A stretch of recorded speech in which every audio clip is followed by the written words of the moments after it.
should abortion be a state issue? Because murder is a state issue. And if abortion is murder, then is this something that should be decided by the states? It's a reasonable legal question to address, is if murder is a state issue, should abortion be a state issue? So it's, I think it's important that we approach it from both and, so that it's a federal issue because we should be protecting life. Right, and so here we can go back to the 14th Amendment, the Due Process Clause. And so when we look at that, the founding fathers in their writing of the Constitution understood the human person, and so there's a public understanding that we're talking about a person here, and so the preborn child is a person, and so I think we ought to be doing on a federal level, which is look at that 14th Amendment. And Congress can address this issue. They can look at the issue and, affirm what the Constitution actually says and what the founding fathers believed with regard to life, liberty, and the pursuit of happiness. And so when we look at that under the process, the due clause process, is to protect the person, in this case, the preborn person. And so the federal government can, through Congress, declare that to be reality. So and as basically a result, pass something that says that an unborn child is seen as a person under the law. Which now would put an end to the abortion issue, and so that's what obviously the other side is completely scared of, and that's why the whole personhood issue and the whole issue of declaring the child to be a person, that was the whole issue with the IVF. So it's very, very important language, and I think we need to look at it, and so that's why we must keep it on the federal level as well. We should not just focus on the state levels. That's why I say it's both and, Colleen. So on the state level, fight those fights.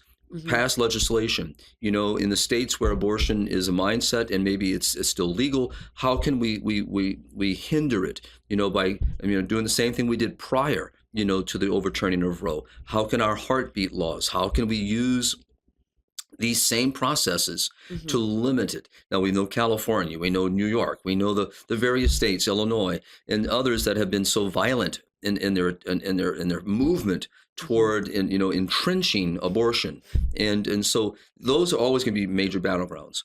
But there are many states where this battle is really, and it's still there, and there's opportunity. And so we want to encourage the states. My home state has done great work in protecting human life, and many other states like Louisiana have been very successful.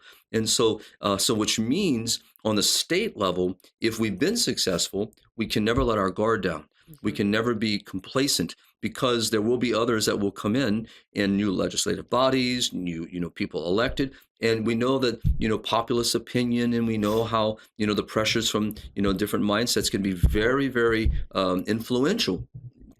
So we got to keep. The other thing I would say on the state level is to counteract the mindset that's very much there, is what I love about the Bishop's program, walking with women in need. There are many states that now have created beautiful programs to walk with women, to be with them in these moments of need. That to me is how you keep challenging the mindset, because you break it down, that where abortion, as so many have said, should never be a mindset, that it should never be what I turn to.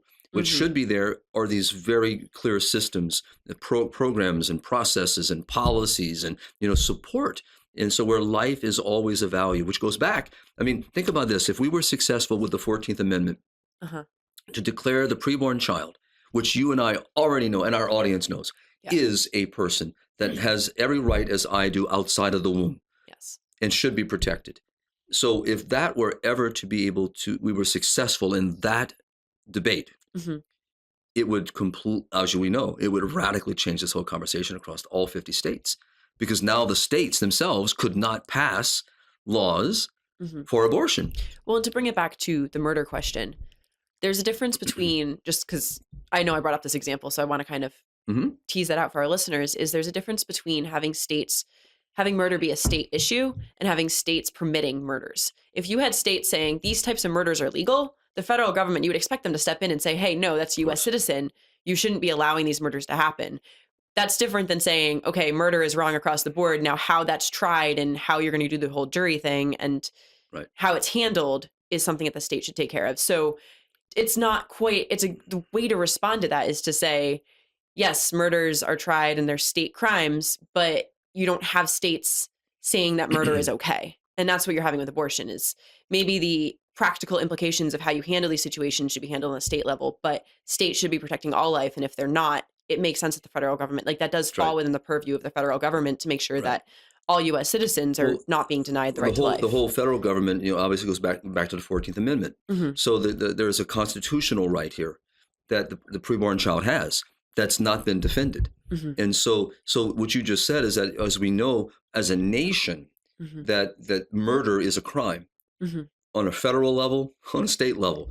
And the states, as we know from the whole Bill of Rights, and we know from the whole the writing up of the Constitution and the Bill of Rights, and state rights and obligations. So they have their own responsibilities, for the laws of their own state, and upholding those laws, reinforcing those laws. But we also have a legal system Mhm. that can move through a district to a state to a Supreme Court of a state, and can move up to another level, and eventually to the Supreme Court. So we have a judicial system also, that works, to protect these inalienable rights and to make sure that due process is followed. So I think the 14th Amendment is a very important conversation that we must keep in the forefront, and not ever let anyone push it merely to the state, or for someone to say it's only a federal level issue. Mhm. The reason why Dobbs occurred is because the states were doing their job, looking for a way to challenge the federal law that was imposed upon us by the Supreme Court. So